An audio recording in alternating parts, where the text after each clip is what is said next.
Today's topic, cut and sew. Now, I know a lot of you probably have tried this technique already, or you're very skilled in it. Some people swear by cut and sew and only ever do cut and sew necklines. Now, this may be the horror you might be thinking of when you're thinking of cut and sew necklines, and that your entire garment is going to unravel before your eyes, but it's simply not true. And it is useful in certain applications like this jacquard, this ladderback jacquard fabric, for instance, where there's a few different things going on and you're changing colours and you've got to make sure that your knitting's weighted properly. And, you know, especially if you're using more than two colours, if you're using 3, 4, 5 colours and you're keeping an eye on the machine to tell you when to change colour, you've got to click into your colour changer and change colours. Doing your increases or decreases rather for the neck, separating it, it could get tricky, and then you have the weight problem when you separate the neck when you're using the double bed. You've got the awkward pull, you've got to have special claws that you can buy or some way of weighting it down, because you have to have weight every time when you're using the ribber, otherwise it won't knit properly. So it can be awkward. So it's useful for double bed fabrics like this, where shaping may be tricky, not impossible, but tricky. So it's easier just to knit straight up to the front and back neck. So you just cast off all the way across, and then you can just cut out your neckline shaping from a template, similar to a sewing pattern. And in fact, a lot of people who enjoy cut and sew will actually knit long strips of fabric and just use a sewing pattern and cut the entire sweater design out and overlock the edges and seam it together, rather than shape on the machine at all. They'll just run off big lengths of knitting. But this technique's also useful for self-striping or variegating yarns, or textured yarns even, where, you know, the desired shape may not be achieved because of the gauge is awkward. So it is useful in certain applications, but most of the time it saves yarn to shape the neckline, and it's easier, really. Well, it's not easier, but it's just as easy to do. But yeah, double bed fabrics like this ladderback jacquard or bird's eye jacquard, any double bed technique, self-striping yarns where you don't want the one side of the neck to have a different pattern than the other from the shorter rows for separating the neck. It's just a useful technique, and you shouldn't be scared of it really, because it's very easy to do and there is no chance really of your stitches coming undone, especially if you have an overlocker or a serger, as some call it in the USA, I believe. But in this video I'm going to show you how to do a round cut and sew neckline, and I'll show you how to attach it with the Hague linker. So this is a long video, so do prepare yourself. I can't seem to make short videos ever. I do try, but by the time, no matter how much editing I do with them and try and cut bits out, they're still 30 minutes, 45 minutes long. This one's just over an hour, so if you have never tried this technique before, this video may be useful to you. If you're an expert at this, but just watching for the hell of it, then enjoy the long hour or the next hour with me, and we'll see how this neckline is done, and hopefully we won't end up with anything that looks like this. The first thing you'll need to do is to make a template for your neckline. Now, back in the day, in the 80s and the 90s, you could buy pre-made cut and sew templates. This one's a Carl Boyd one, but BSK did them as well, and there was some other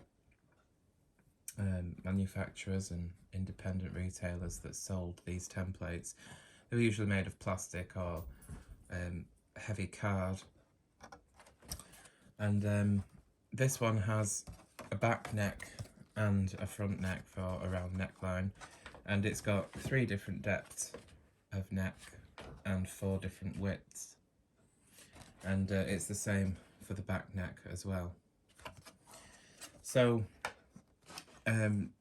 this one is actually a fixed size, and you just use the lines there, lining up the lines with your centre zero, drawing one half, moving it across, and drawing the other half, sorry, that side, lining up your lines with the centre of your knitting, and you do the same for the back neck. Some other ones were fixed sizes, so they were printed on them what size they were. But if you don't have that, you can make one. You probably want to use a pretty thin paper. This is 80 GSM, but you'd probably be better off with 60 GSM, or even dressmaking paper if you have some.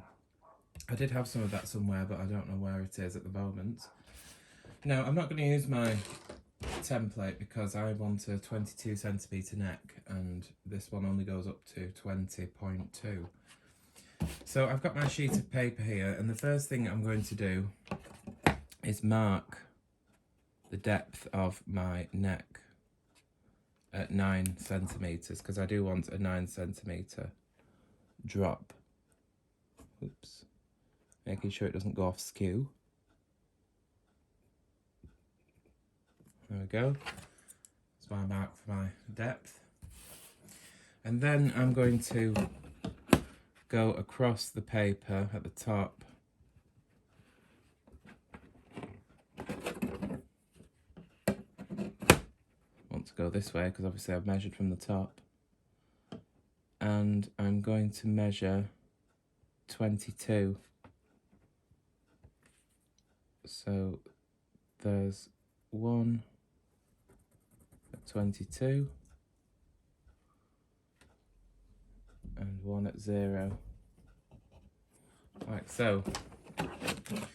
And then what you could do is use a plate or something to draw out the shape based on your measurements, but because I've got my template here, I can line that up with the edge of the line there, and where my marker is, which is at a 9 centimetre drop anyway, and I'm just going to draw around here like this, and I'm going to move this across. The 2 centimetre difference for this template won't matter too much, and then I'm going to join up the line at the other side like that, and there is my neck shape. And then we'll cut this out, and we can check that it's symmetrical by folding it in half, but that looks pretty good to me. So we can cut this out with a pair of scissors.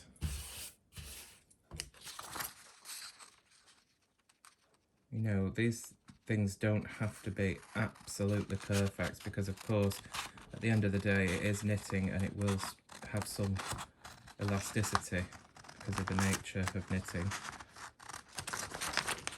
So it doesn't have to be perfect, because this edge will be hidden inside the neckline anyway.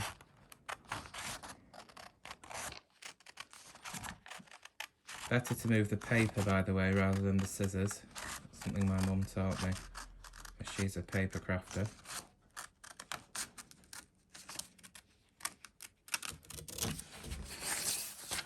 Okay, and there's our template for our front neck. And if we fold it over, we should be pretty much where we want to be. Looks good to me. That's our 22 centimetre neck, and I'm going to write on there 22 centimetre 9 centimetre front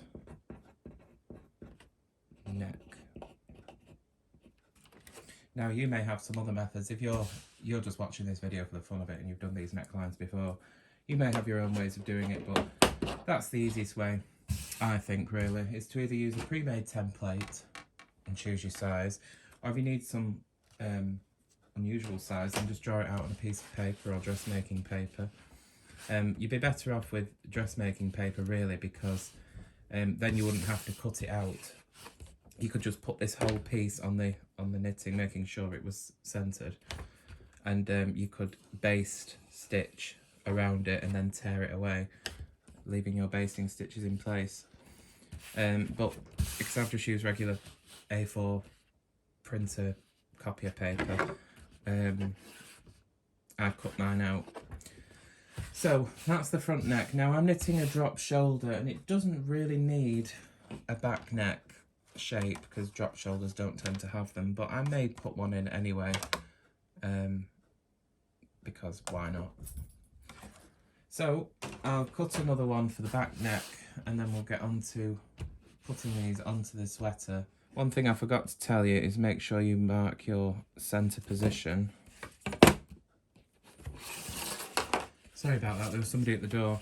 But basically this is my 22cm back front neck, and I've just drawn a line in the centre at 11cm. So that, similar to your standard one, your pre-made one, you line up the line for whichever size you're using with the centre neck, so that you can have your neckline cut in the right place and your shoulder seams will be the same width. So it's very important that you have to centre it. Okay, so we will cut another one for the back neck, and then we'll get on to putting this onto the sweater and showing you what we do from there. Now I've got my template in place. As you can see, I've got it lined up. In my case, I actually separated the centre neck and the two shoulders, so I had a guide to work with. As you can see here, there's where my shoulders separate. But ordinarily, you would just cast off all the way across and line up your centre. You would have marked the centre, but this way gave me a guide to follow. But I've put the neck template on and pinned it in place just with blocking pins in this case. And then now at this point you would chalk around this or use a pen or something or other, but I'm going to skip that step and just baste around the shape of this neckline. Just move the camera angle so you can see a bit better. But I've got my contrast yarn here threaded up on a darning needle, doubled, and I'm just going to literally make a large running stitch over and under around this neckline. Oops. Keep my tails out of the way. I've left a longer end, and I'll tell you why I've done that later.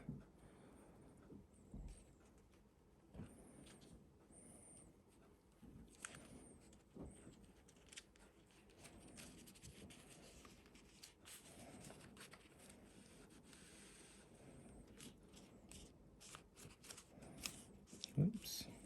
Try not to catch the boucle yarn here. Just pull that out. There you go. That part will be hidden in the... It'll be cut off and overlocked anyway.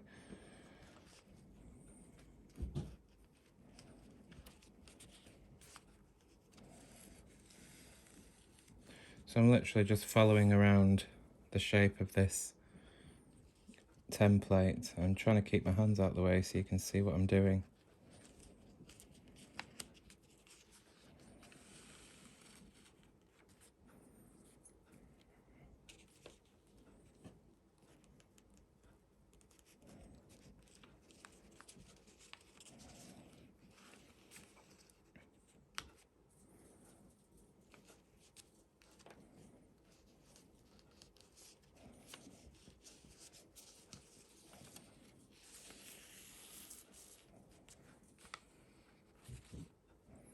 We can cut these stitches out later.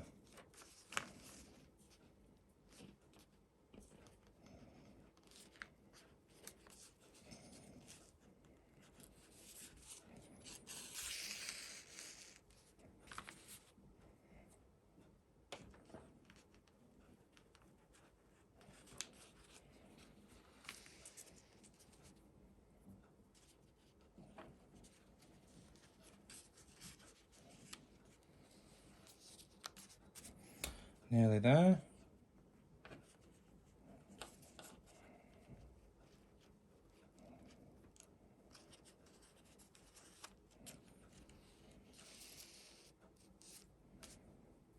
And the last one.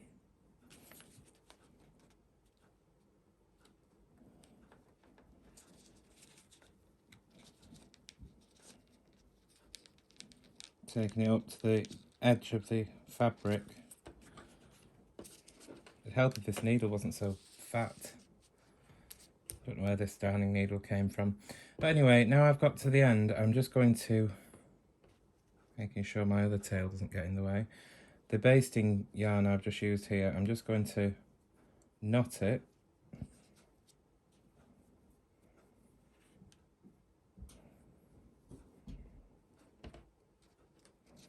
Like that. And again, I'm going to cut it off, leaving a long tail, and I'll show you why I've done this later. But now we can remove the pins.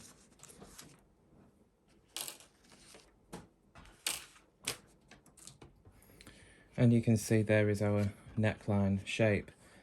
And we can, if we want to, check the measurements.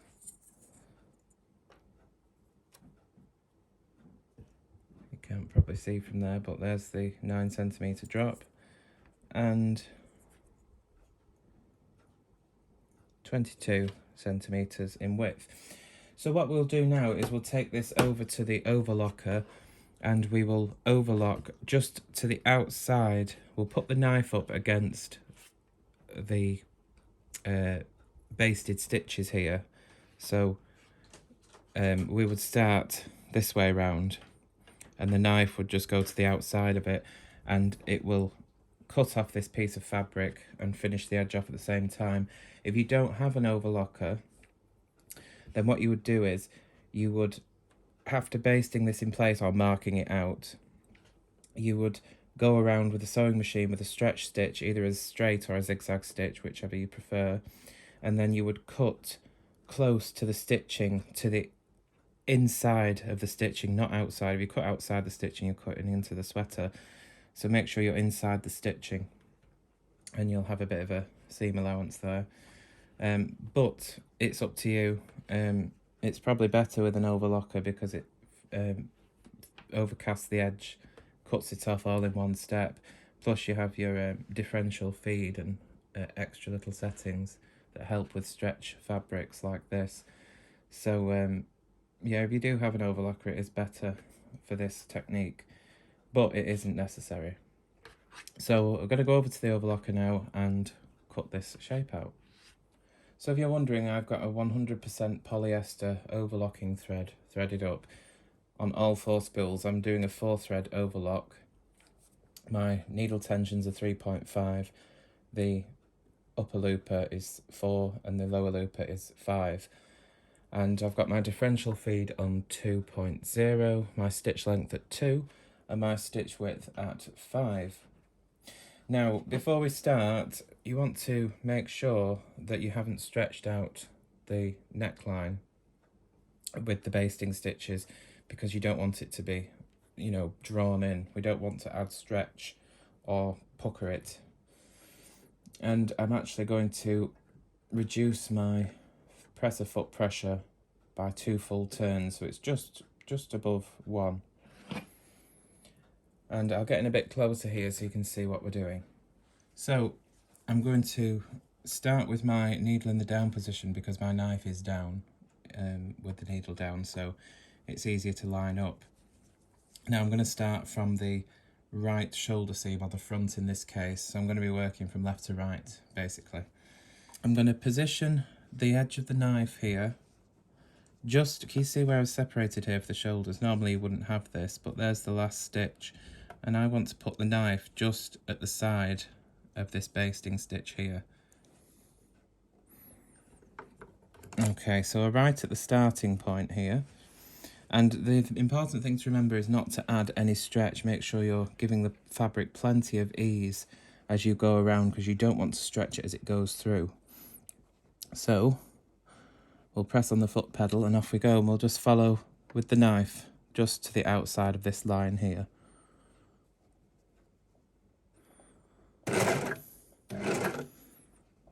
go as slow as possible, or as slow as you want to.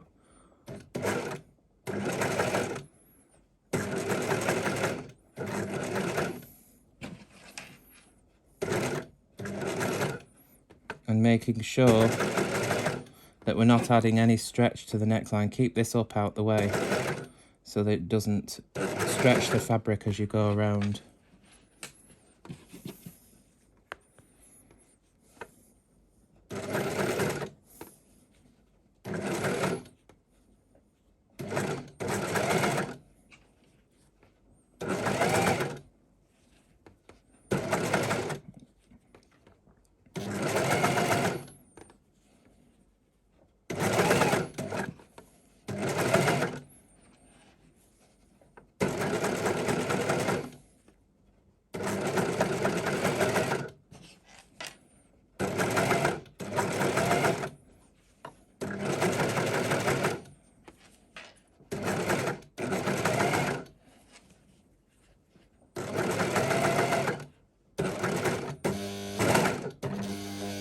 Oops.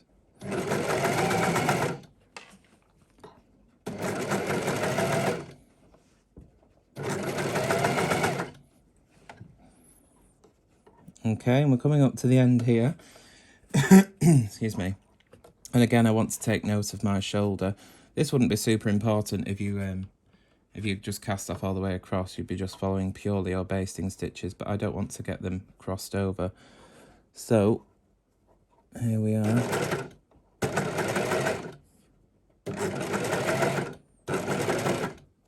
Now, this is where I wanted you to note about the tail I left for the basting stitch. If I just let this go here, it's going to want to pull off to this side. So if I keep hold of this basting thread here, I can keep it to the side so it keeps going straight past the knife and under the needle.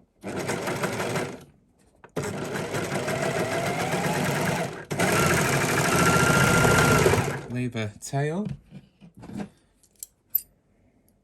and cut the threads.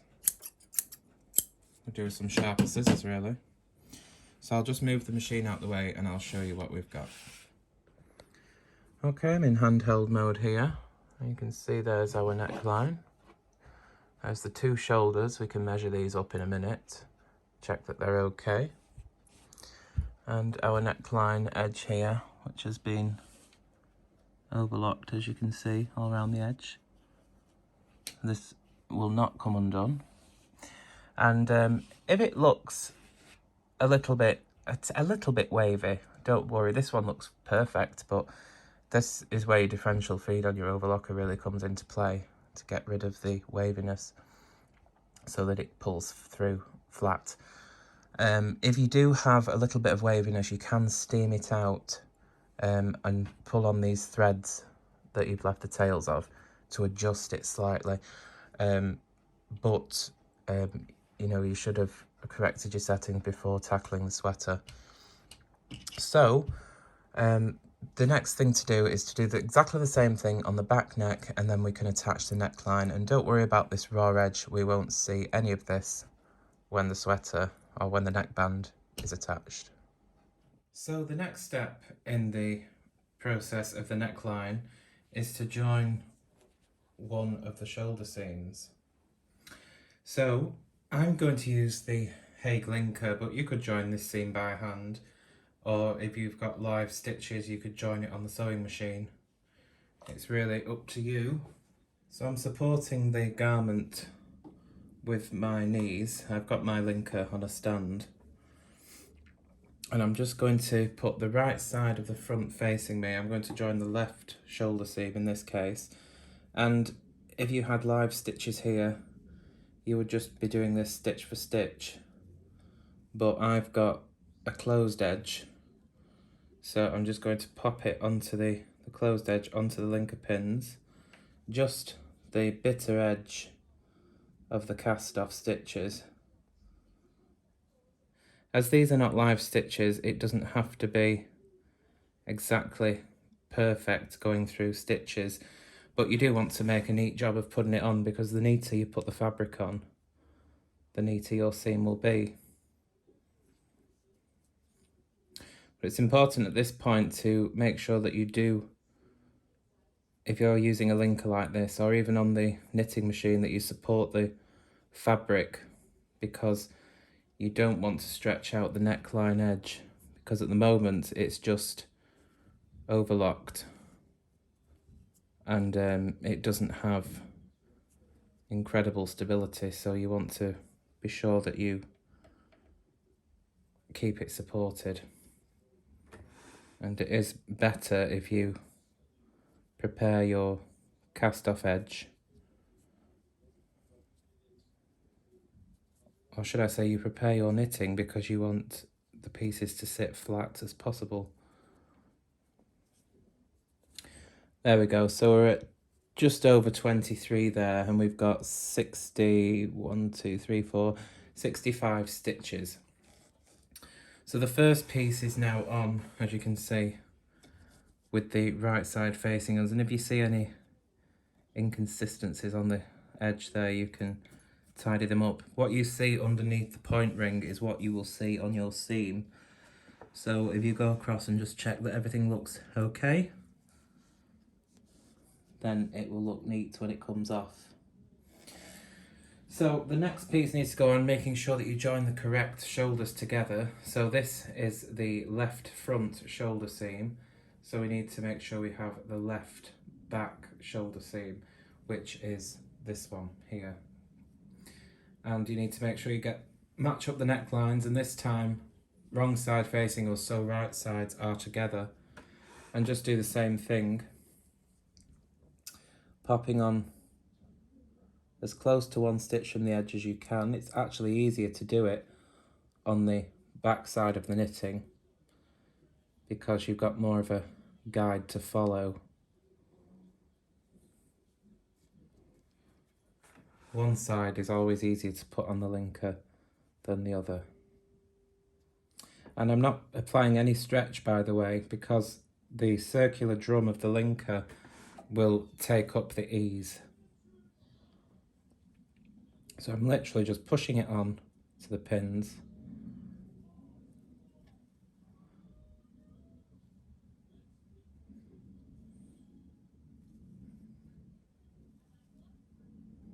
I'd like to do this a little bit faster for you, but because this is an actual sweater, I want to make sure that I get this as neat as I can.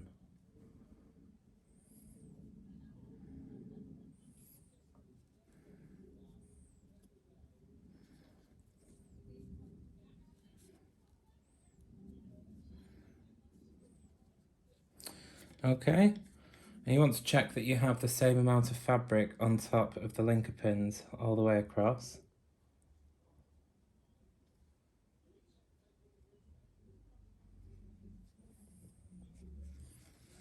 Push it right back against the drum. And at this point, you can turn it back and just get down and have a look if everything looks okay, that you've not split anything. But don't forget, this machine just makes a chain stitch, so if you're not happy with it, you can just undo the chain stitching and put the pieces back on and do it again. Now, to finish off this thread end here, we don't need anymore, I'm just going to weave it over and under the linker pins. Hopefully you can see this here. Just zoom in a little bit. I'm just going to do that for a few stitches, and then what I like to do is just go back on myself and weave it over and under a couple more just to finish that end off. I'm going to bring the drum to the first stitch, and I'm going to press on the pedal, and I'm just going to chain 2 stitches, and then I'm going to do the same with this tail and weave it over and under. Don't worry, it won't really create any bulk because this will be hidden at the base of the seam.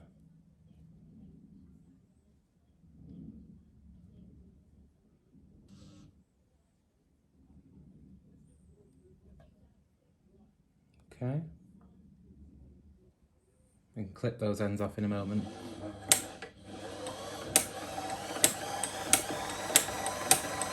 Keep your finger on those ends until they go past. Again, making sure you support the work as it goes around, because you don't want to stretch the neckline.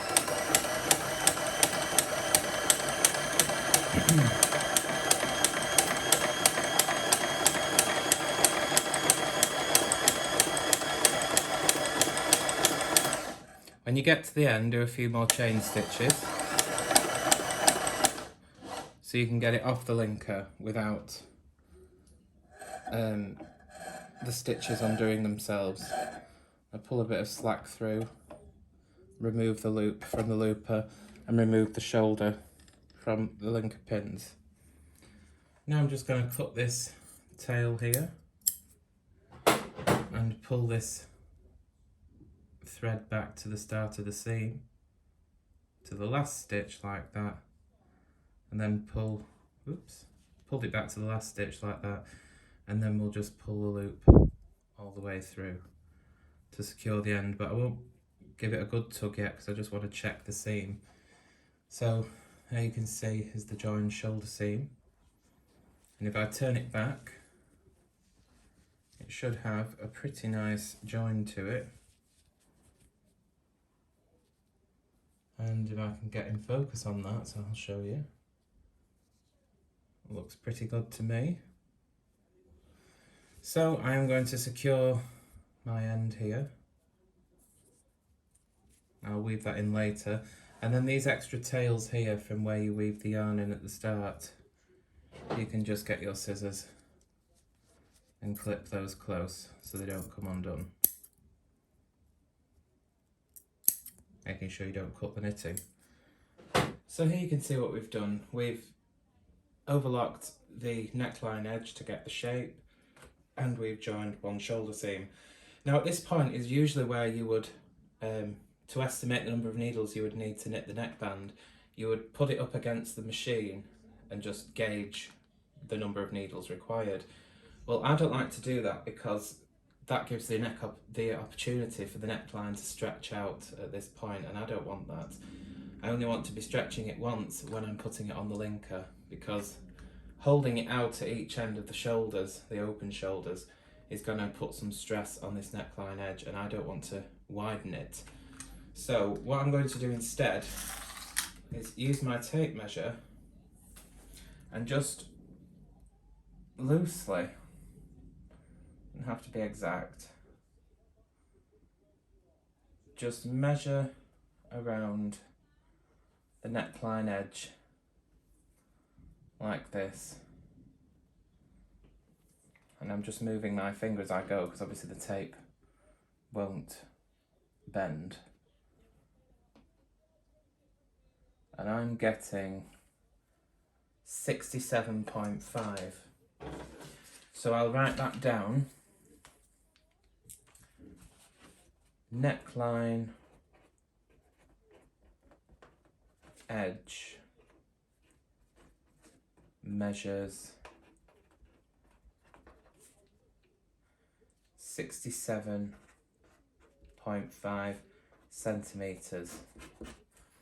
So what I will do is I'll go up to my machine and I'll put this tape measure up to the machine at 67.5 and see how many needles that is. So we're back at the machine now, and I'm going to get my tape measure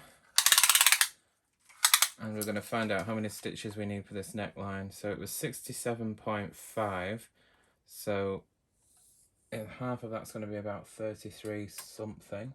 So we'll go somewhere there on the needle bed. And it looks like 151 stitches I need for this neckband. So I'm going to cast on for my 1x1 rib.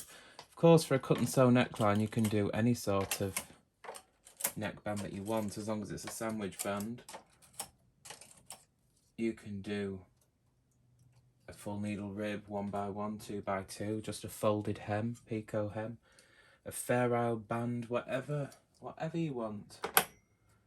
Need to be on half pitch here. So I'm going to select my 150 stitches on both beds, and then I'm going to push back my alternate needles. And it looks like we will be having the end needles on the main bed on both sides, of course, because it's an odd number of stitches. I've still got my fine knit bar in, but that's not super important. And I'm going to cast on just with a regular circular cast on with waste yarn, and I'm going to knit about, I don't know, 15 rows maybe, and then I'll show you what we do next.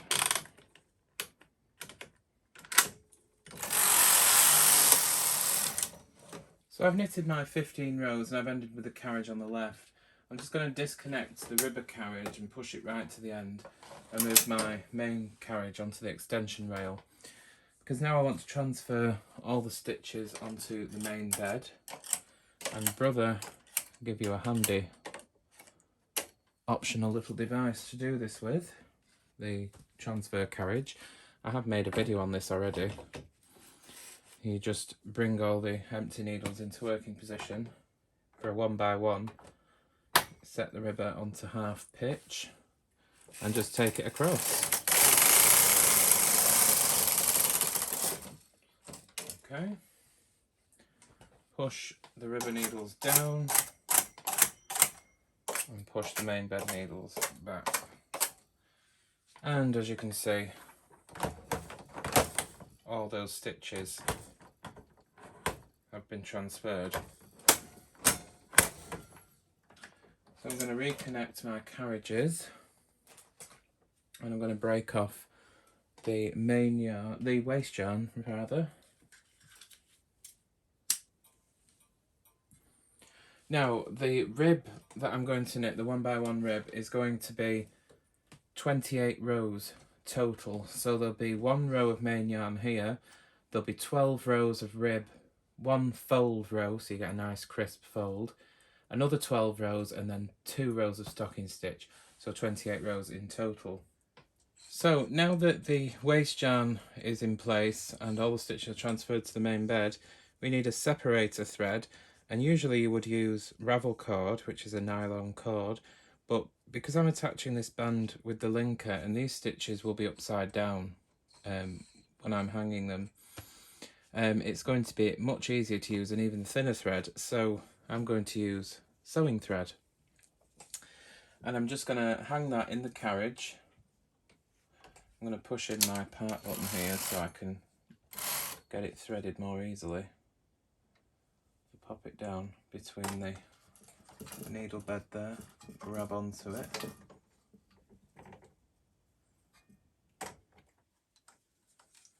And I'm going to bring it, oops, making sure it doesn't get caught on the gate pegs.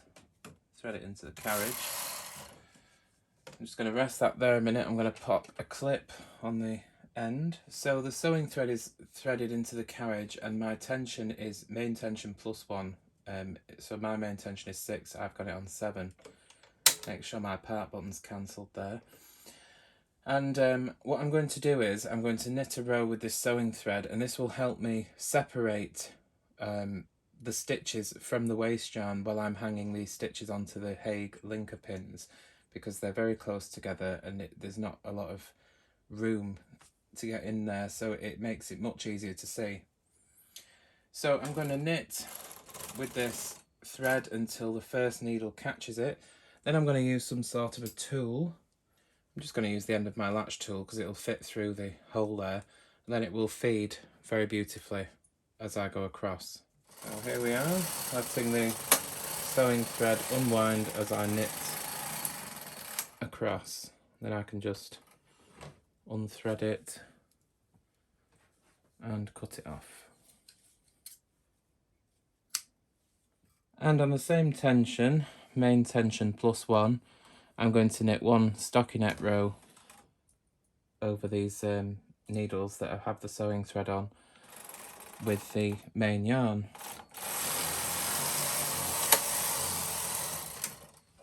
Okay, and now I'll transfer these stitches back down to the ribber, and of course this has to be done manually. Make sure the ribber's on full pitch for this 1x1, because the transfer carriage won't transfer down to the ribber, only up from the ribber, so these ones I'll have to do by hand. So I've transferred all the stitches back onto the ribber for the 1x1 rib. my row count is set at 0, and I'm going to knit 12 rows, graduating the tension down by one whole number. So I'm going to knit 3 rows on tension 2, 3 rows on 1 and 2 dots, 3 rows on 1 and a dot, and 3 rows on 1. And then I'll do my fold row. So I'm going to set my main carriage to tension 2. The rib is set on 2, and I'll knit 3 rows.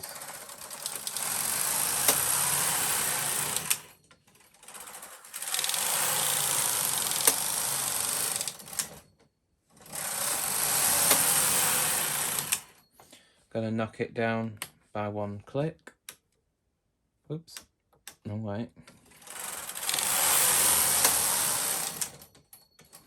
Sometimes the stitches don't knit off properly at the end, especially with yarn like this, which is cotton.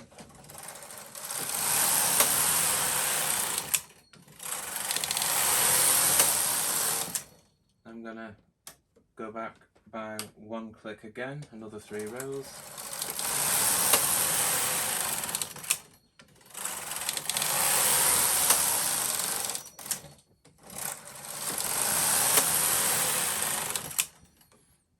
And finally, at 1, 3 rows.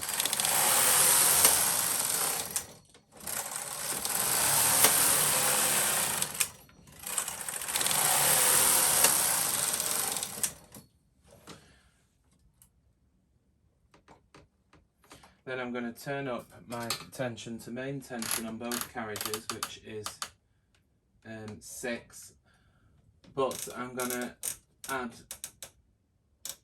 no I won't, I'll stay at tension 6. So main tension on both carriages and knit 1 row. Okay.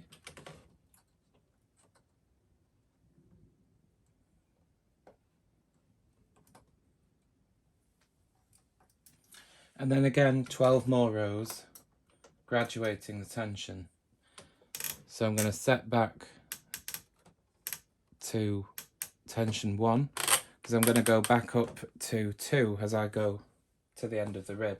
So what this is going to do is it's going to, excuse me, start out relatively loose at the bottom and taper in very slightly at the top, so it gives it a bit of body and shape.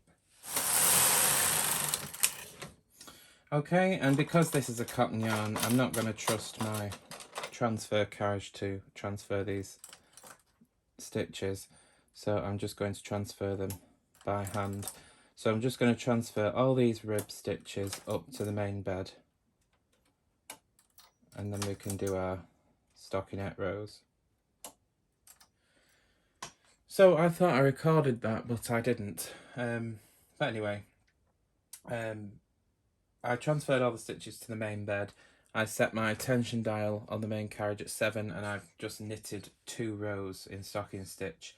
Now I'm going to knit a row of sewing thread again and some stockinette rows of waste yarn, and I'll take it off the machine and show it to you. Alright then, there we have it. There's the neckband off the machine.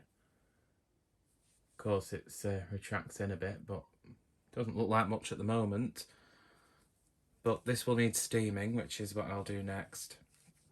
And you can see here that this edge will be hung onto the linker. There's our fold line at main tension, so we get a nice crisp fold. The raw edge will sit inside here, and it will fold over like this and be linked in place onto the neckline of the sweater. You'll get a lovely backstitch appearance and a nice band around the neck.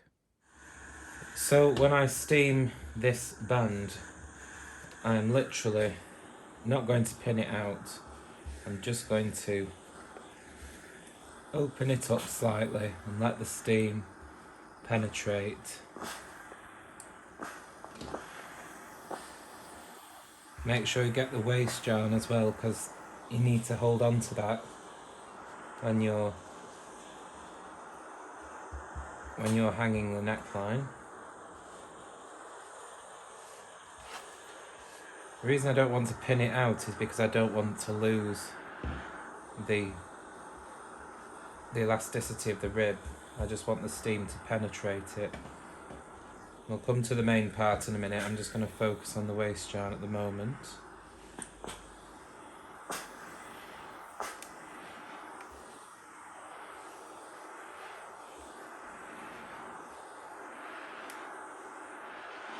Now this is acrylic, this green, so it will spread out a little bit.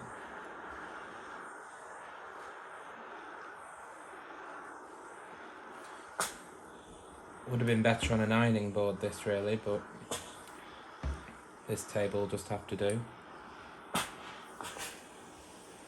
Okay, I'm going to move it round. I'm just going to pull it slightly and just let the steam penetrate. Again, like I said, I don't want to pull it too much, but I do want to just straighten out those stitches a little bit.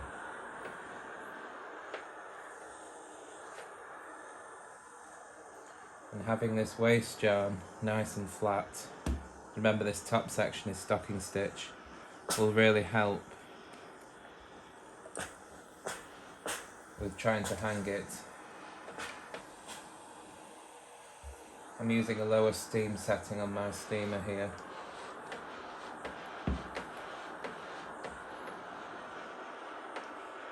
So now I've flattened out the waist yarn, I'm just going to let the steam penetrate the body of the rib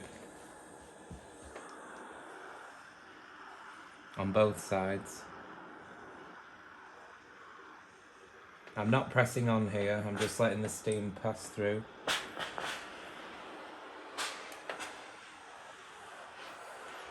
Okay, and that should be enough.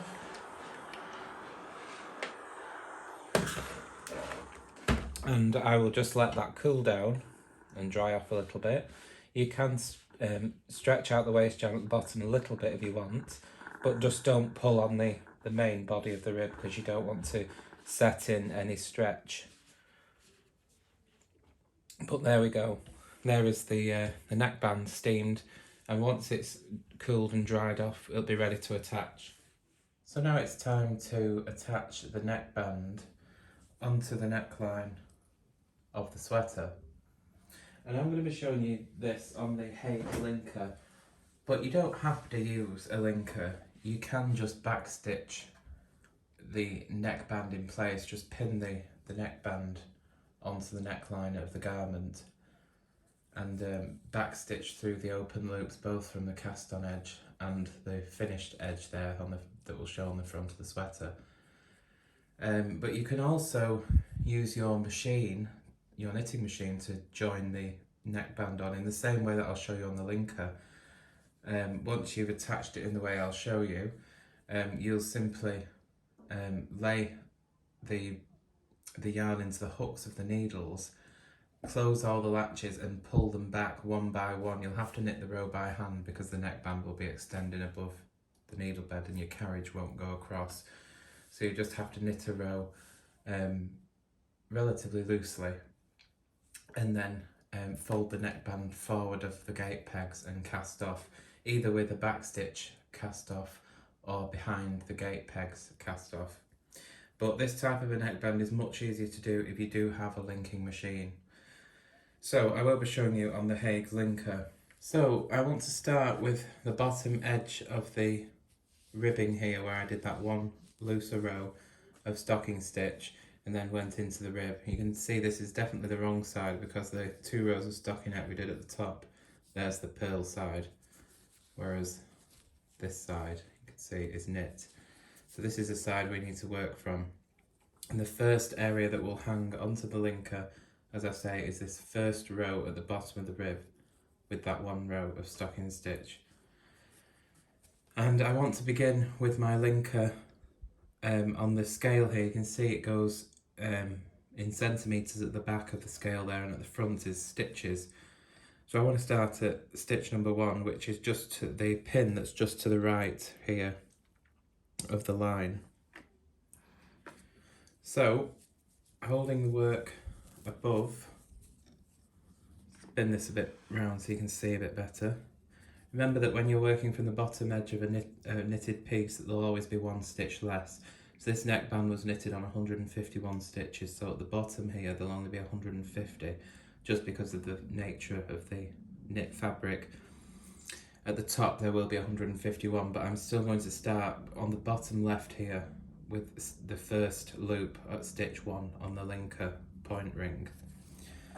So, holding this fabric over the linker, making sure I don't trap it on anything, any of the threads, I want to get on stitch number 1, which is here.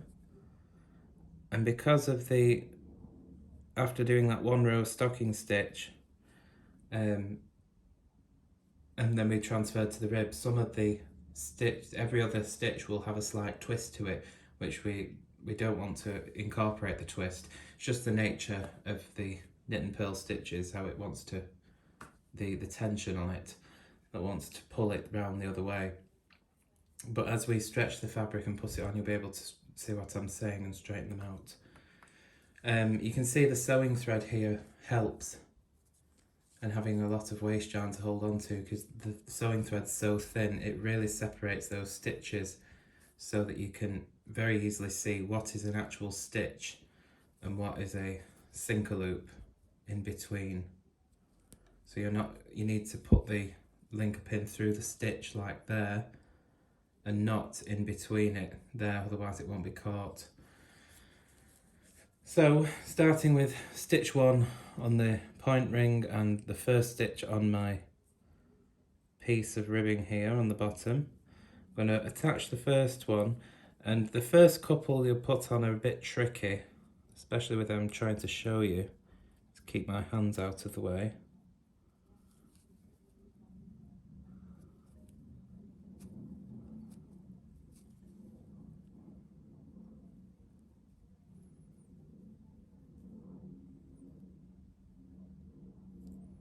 There you go, you see how they start following on? So once you make sure that they're caught, you can hold them back. Just turn the linker slightly towards me. And keep your finger at the edge here so you don't pull the stitches off as you're pulling on the fabric. And can you see what I'm saying here about the stitch? This stitch wants to twist slightly to the right. So I just shimmy it into place, and you see how that straightened it out.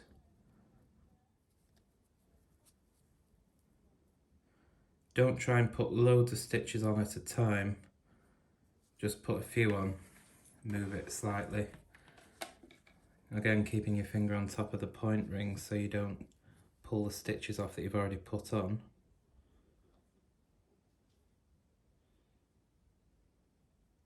And just in case you want a bit of better clarity, I'll show you up closer before going on to the next step what I'm doing here.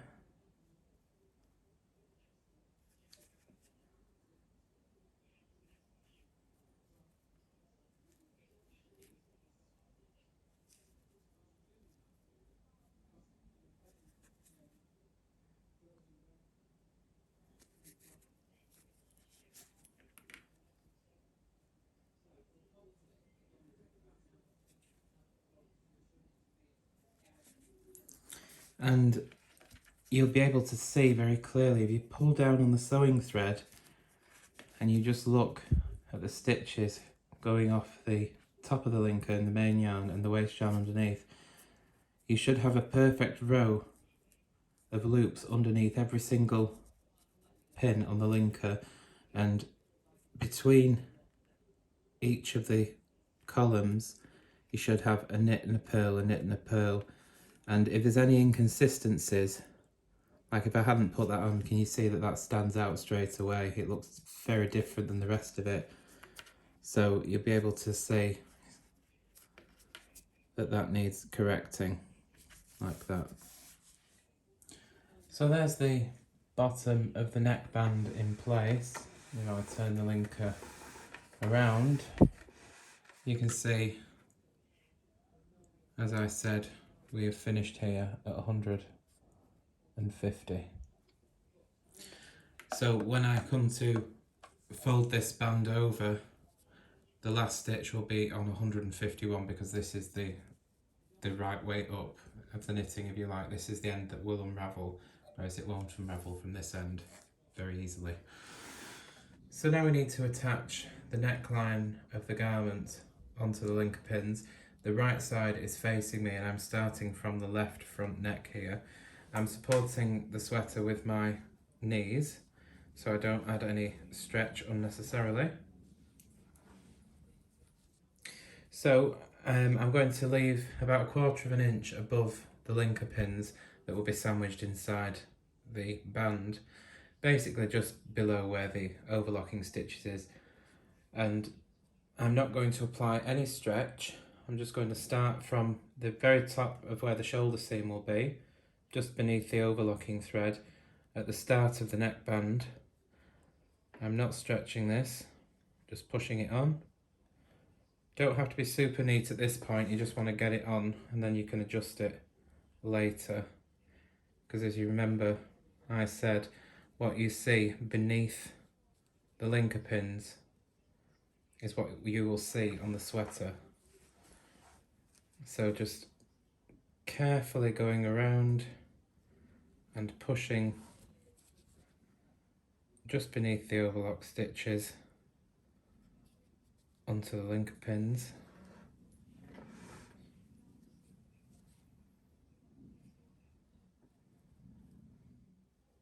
Okay, and we're coming across the back neck here.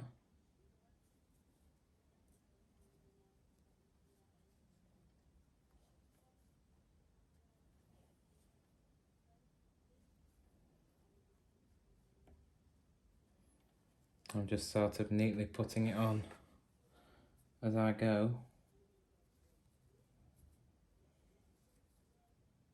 Again, leaving just the overlocked edge above the linker pins.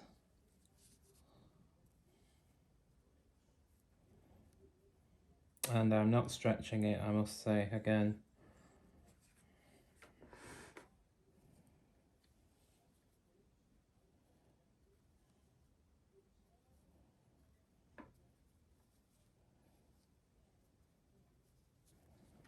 And if we measured up correctly, it should line up. And if it doesn't quite, remember we need to go 1 pin extra here because we only ended at 150 there. If it doesn't quite, just pull the fabric off and reposition it again. So now that's all in place, we shouldn't have any stretching or waviness, and we should have roughly the same amount of fabric all the way around the neckline, above the linker pins that is. So roughly 1/4 of an inch. And at this point you can go around and tweak it if you want to.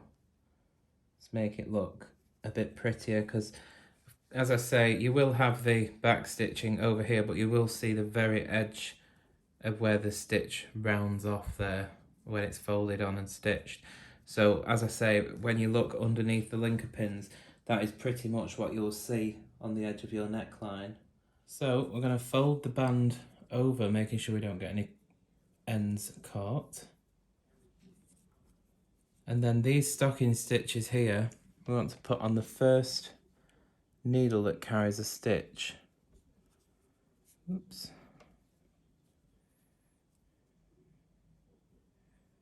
Making sure I've not caught that one in the wrong place. There we go. Fold it over like this and put the first stitch onto the first needle that has the neckband attached to it, which is this one here. And then you can pull to the side slightly to get the next one on, and the next one, and the next one. And once you've got a few on, you'll find that they'll just want to fall into place very easily, like that. And as you can see, using the sewing thread makes it very easy for those stitches to just pop through.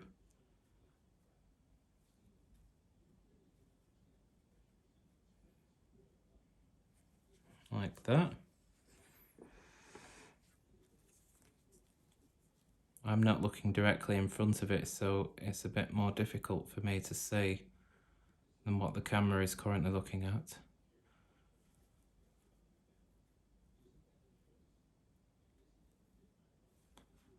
We're just coming to the end here.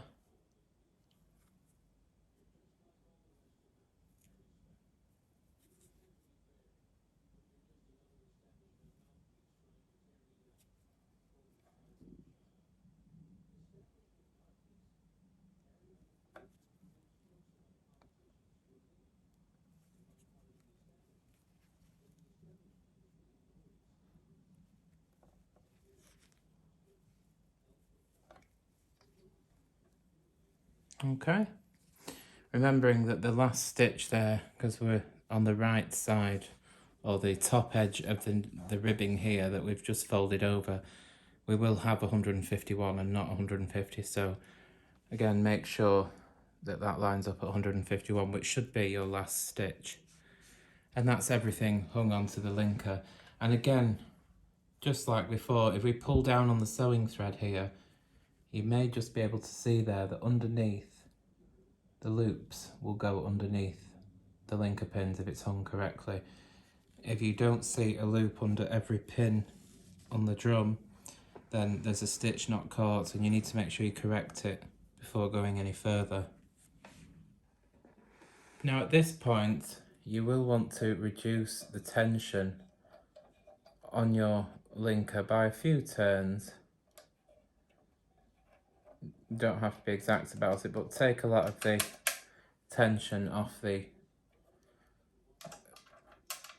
See, like that's very loose now, but there's just enough pushing on it because you don't want it a tight link for the neckline.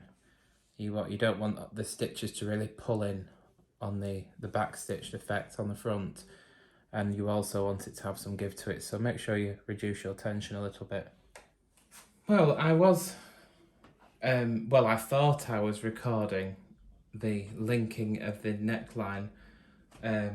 Once I'd loosened the tension on the linker, I thought I'd recorded me, linking around this. It was nothing spectacular or different than what I showed you with joining the shoulder seam when I used the machine. But I wanted to record it, but I missed it and didn't realise it wasn't recording. But never mind. All I've done is linked this off and then removed it from the point ring. And this is what we're left with. If we pull this waist yarn back, hopefully you can see here, on the back of the neckline on the wrong side, we have this very neat chain stitch. You do want to make sure that they've all caught and we've not missed any. It's not come off the looper at all. You'll tell straight away. Won't be a dropped stitch. But this looks fine. And then peel this waist yarn forward and check that all those stitches have been stitched through, because you want to check this now while your waist yarn is still in place. If you remove it too soon, then you'll have to knit the entire neck rib again. But this looks good. So to remove the stockinette part here that I finished with is very simple. This will just unravel. And we can just unravel this all the way until the end. So we're just pulling out the last row of the green waist yarn now. And then we can simply pull out the sewing thread, and you see it'll just tighten up all those stitches and it'll just pull straight through and be removed. Providing there are no knots in it. Like that. There's one. To remove the rib waist yarn that we started with, first of all, what we're going to do is go to the end that doesn't have the tail. You see, this is where we cut it off when we joined in our sewing thread. So the opposite end that doesn't have the tail, and carefully snip the green thread at this end, like that, and grab that thread and gently but firmly pull it all the way out. And sometimes it'll snap like that, which isn't always good, but never mind. Don't want to tug too much on it, but I'm going to find my end again. There it is. Pull the rest of it out.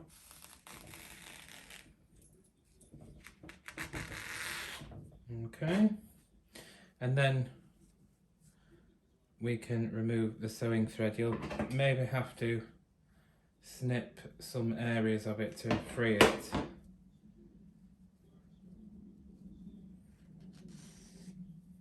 we go. And once we've got an end, we can pull it all the way out just the same as we did the other one. Like that.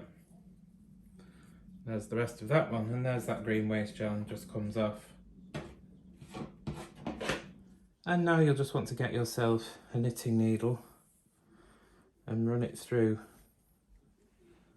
the neck edge as carefully as you can, that you don't puncture the rest of the knitting.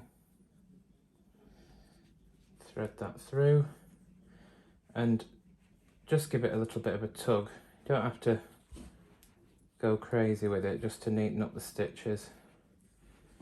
Okay. There is our cut and sew neckline. See, we have the nice back stitch appearance around the edge. We've got our shaped back neck. Last thing to do now will be to join the shoulder seam, and it's finished. Okay, and once it's all finished, the other shoulder is joined, the neckband seam there has been sewn. That's what we're left with. Got the nice back stitch effect around the neck. Nice tapered rib so it stands perfectly. And a little shaped back neck. It looks just as pretty on the back side. See the back neck shaping there. So all that needs to be done now is set in the sleeves, join the side and sleeve seams and give it a final press, and it's finished.